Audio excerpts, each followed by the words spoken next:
Welcome to the Money Tips No One Told You podcast. I'm Heather with First Pioneers Federal Credit Union, and I'll be your host.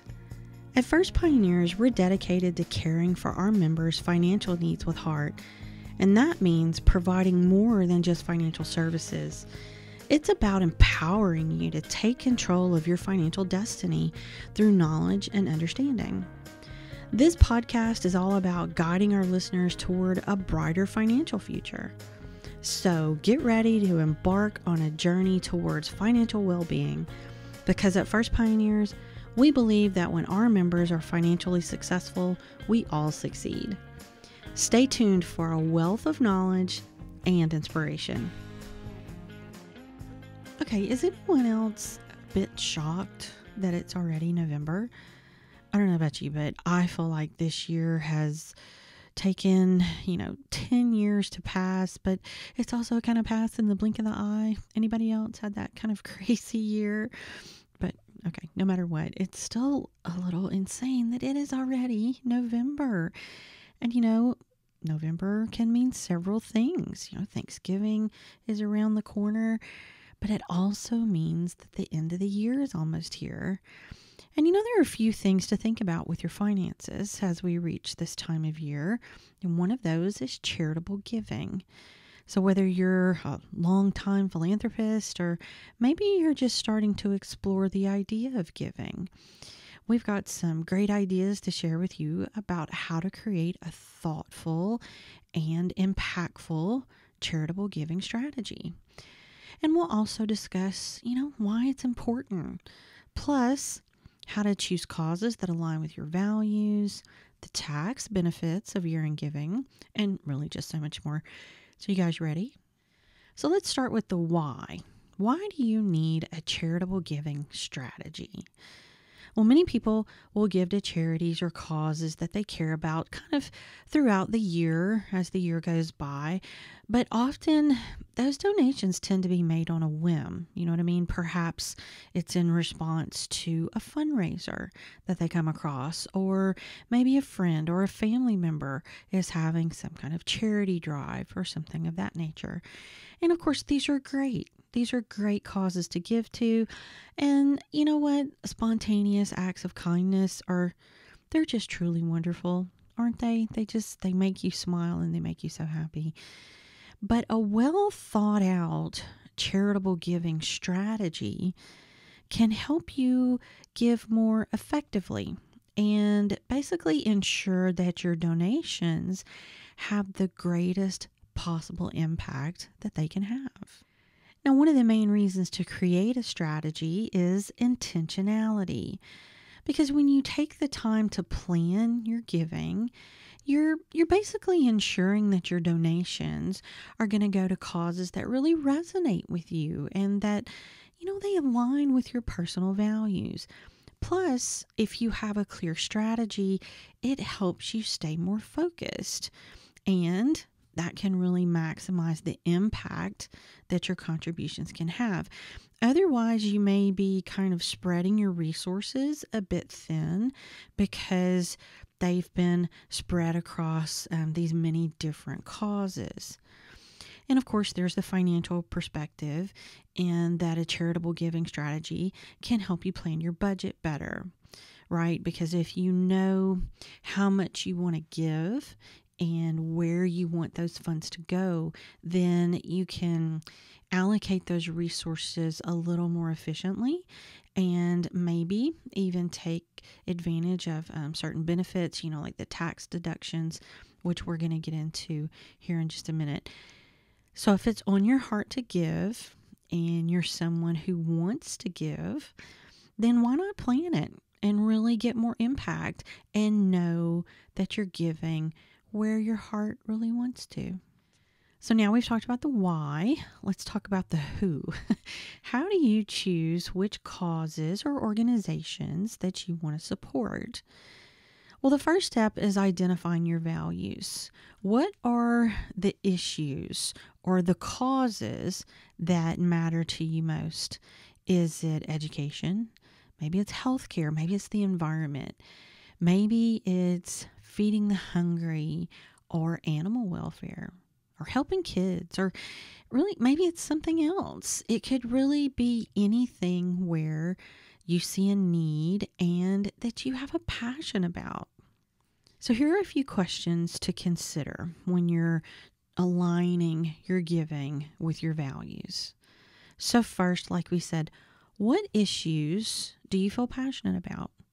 Think about the things that really tug at your heartstrings, or the causes maybe that you've supported in the past. And maybe even consider what has left a lasting impression on you.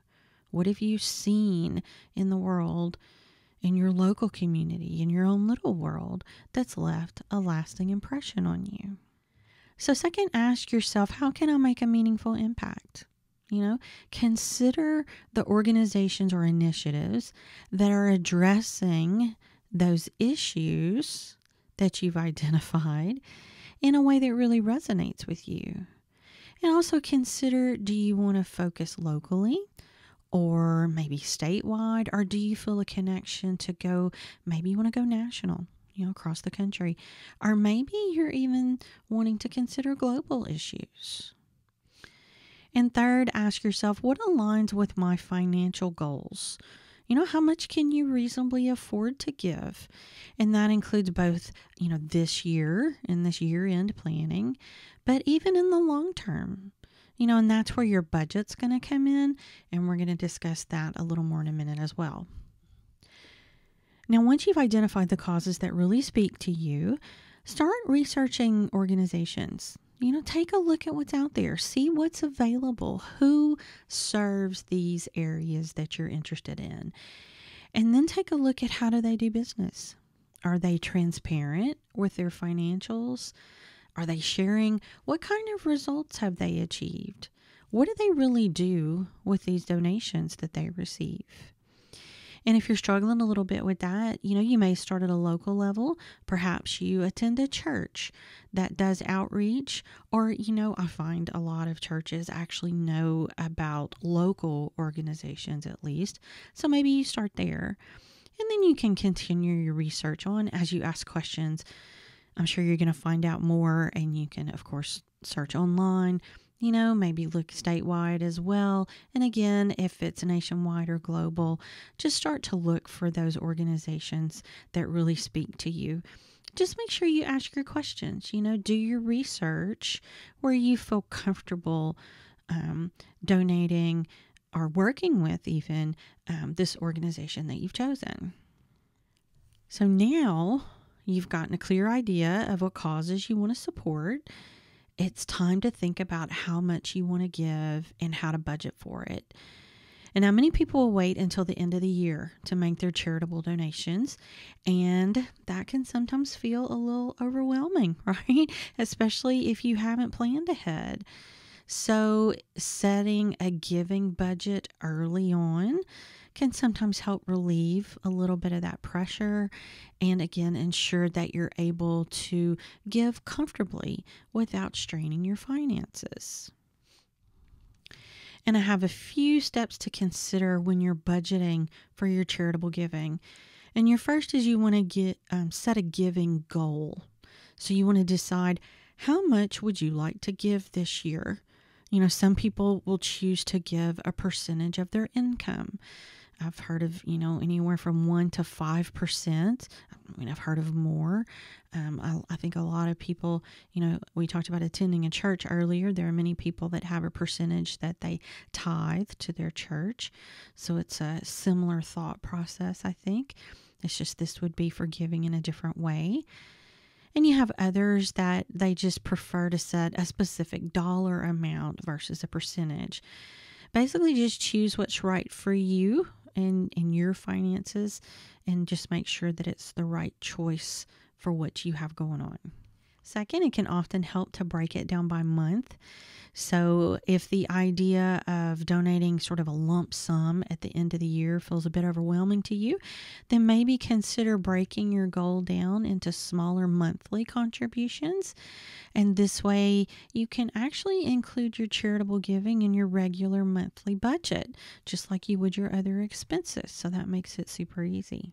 Third, we recommend that you prioritize your donations. So, for instance, if you've chosen to give to multiple causes, it would be a good idea to decide how much you're going to allocate to each one. You have some people that choose to focus on maybe one or just two organizations that, they have a really deep connection to, and that's where they're going to do their giving. But you'll have others that choose to spread their donations across several causes. Now, you do whatever works best for you, but just take a look and decide, how you're going to go about that. If it's one or two, or if it's several, and so that you know exactly where that money is going to go. So at number 4, you're reviewing your finances. So you want to take a close look at your overall financial picture, and you want to make sure that you're leaving the proper room in your budget for your giving goals. So first, you make sure that you're covering your essential needs, and of course, any of your savings needs, like your savings goals, your retirement, your emergency funds, and all those things. Then you work your giving goals into your budget. So now that we've decided where to give and how to give, let's talk about one of the benefits of giving. Well, besides the obvious, right? I think most of us are giving because it's a meaningful way to support these causes that we really care about, that are near and dear to us. It's a way to give back. And of course, that is the most important thing. And I believe the reason why most of us are doing it. But to be fair, there's also a financial incentive, those tax benefits. We don't want to deny that.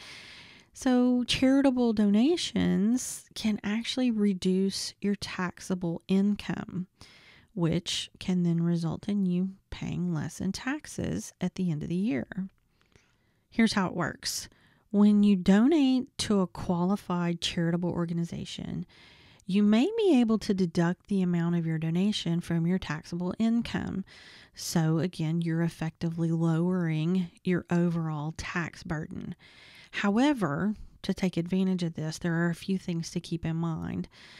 First, make sure you're keeping good records, okay? Be sure to save receipts or any acknowledgement letters for any of the donations you make.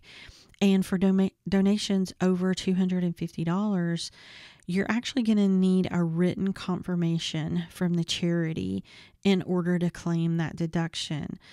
Basically, a canceled check won't work. And I know for some of these things, we're still writing checks for that. So you just need to keep that in mind, that you're actually going to need that written confirmation from the charity. And second, this is one I'm not sure a lot of people think about. You could consider donating any appreciated assets. So let's say you've held investments like stocks or bonds for more than a year. You might consider donating those assets instead of cash. It's basically, by doing so, you could avoid paying a capital gains tax on the appreciated value, and you'll still get to deduct the full fair market value of the asset. So it's something to keep in mind. It's something that I think several people actually have that option. And again, that's another one of those kind of a win-win, right? Helps you and helps the organization. Okay, and third, you're going to need to itemize your deductions. Okay, so to claim this charitable deduction, you're going to need to itemize the deductions on your tax return. So you want to be sure to talk to your tax advisor or your accountant if you're unsure whether itemizing is going to make sense for your situation. And of course, make sure that you are handling that properly on your return. You also want to check with your tax advisor about any tax laws to know how your donation is going to benefit you or work in your situation. They're going to be the best people to advise you on that. So make sure that you ask those questions as you go into tax season. So now that we've done all this work to make all these decisions, you want to make sure that your donation is making as big an impact as possible, right? So here are a few ways to do that. One, consider a recurring donation. there are many charities that they offer the option to set up automatic monthly or even quarterly donations. And so that not only is going to make it easier for you to spread your giving throughout the year, but it's also going to provide that organization with basically a steady and predictable stream of income, which helps them plan their year more effectively. So definitely a win-win there to do that. Second is match donations. Check to see if your employers offer any matching gift programs. There are many companies that will match the charitable contributions that their employees make, which effectively doubles or it may even triple that donation. Y'all, how amazing would that be, huh? Third, consider volunteering your time. So if you're looking to make a deeper connection with the causes that you support, consider donating your time in addition to your money. Is this donation, this volunteering of your time is going to allow you to really see firsthand how your efforts are making a difference. And that's just on top of just how incredibly rewarding it can be. And it may seem like a really simple act to you, but it could really mean the world to someone else. So consider volunteering your time. And 4, you want to make sure that you're tracking your giving. Of course, we said this quickly before, I think, but you want to keep a record of all your donations throughout the year because that's going to be a big help at tax time. But it kind of also gives you a sense of accomplishment. You know what I mean? You can really look back and see where you've been able to make an impact in the life of others. And at the end of the day, that's really why we do this, right? I dare say it may even give you insight if you want to make any adjustments of any kind. Like maybe you want to increase your giving. Maybe you want to distribute it a little differently. So tracking can be really beneficial in really many ways. Now, before we wrap up, let's take a minute to think about the future of your charitable giving. A great giving strategy isn't just about year end or, this year that we're talking about. It's about building a sustainable habit that can last for years to come. Whether you're planning to give more as your financial situation improves or you're looking for new causes to support, having a long-term plan, it'll keep you on track. And think about this. If you're considering incorporating charitable giving into your estate plan, you might want to explore options like creating a donor-advised fund or setting up charitable trust. These are tools that can provide tax benefits while they're also, they're ensuring that your legacy of generosity is going to continue even after you're gone.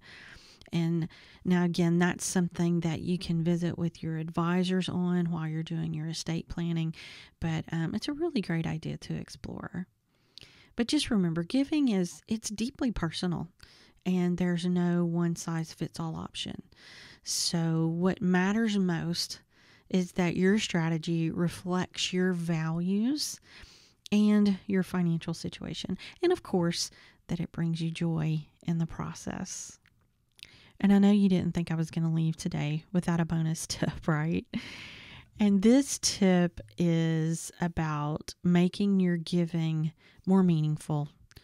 And that is to consider non-monetary contributions. We kind of touched on this briefly earlier. But consider this. While financial donations are often the first thing we think of, right? In many ways, it's the easy thing to do. You can write a check. You can buy a gift to donate to a child. Those are often easier. And let's face it, we're all busy. And sometimes we want to help, but we kind of take the easy way out, right? We say, oh yeah, I can buy a gift. Let me write a check. But there are other valuable ways that you can support the causes you care about, especially during the holiday season. That's when they're often the busiest. What if you consider donating goods or services? There are many organizations that have wish lists of all the items that they need. And that could include clothing or food or supplies. And you could also consider, let's say you have a particular skill. The first ones that come to mind are things like graphic design, marketing, event planning. But those aren't the only ones. Those are just a few examples. What if you considered donating your services to them? Help them out as they're creating their next event that's a fundraiser and you're a great event planner. Maybe you go in and help them with that. Maybe you work the event because you know how difficult that is and how many hands they need.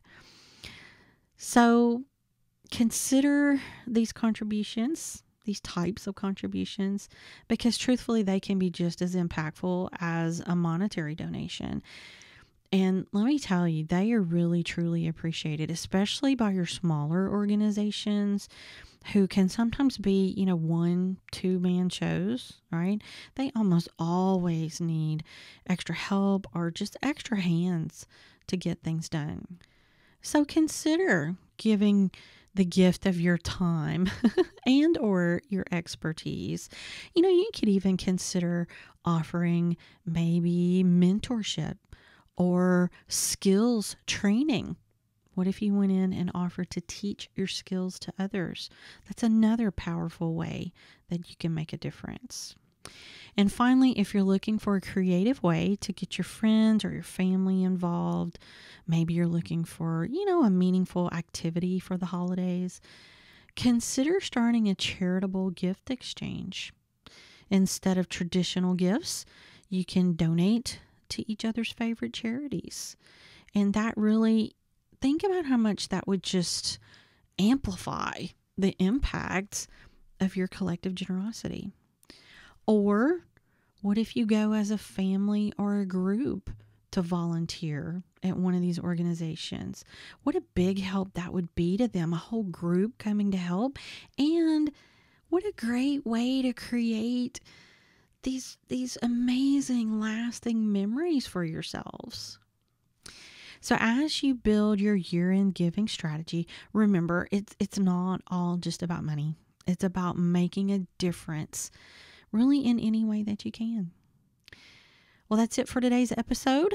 We hope you found these tips helpful and that you're feeling inspired to make a plan that's both impactful and aligned with your values. And as always, we're here to help you navigate your financial journey and help you really in any way that we can. So thank you for listening, and we'll catch you in the next episode. Happy giving! That wraps up another episode of Money Tips No One Told You. We hope you enjoyed the insights and tips shared today. If you have any questions, thoughts, or topics you'd like us to cover in future episodes, feel free to reach out. If you found value in today's episode, don't forget to subscribe, rate, and leave a review. Your feedback helps us tailor future content to better serve you. There are several ways you can find us if you need further information or need to speak with a financial counselor. Visit us in person in Lafayette or New Iberia, Louisiana, or at firstpioneers.com to find out how to become a member of our family and find other financial information. Also, be sure and check out the show notes for important links and important information. Your financial journey is important to us, and we're here to support you every step of the way. We hope you have a great day, and we'll see you next time.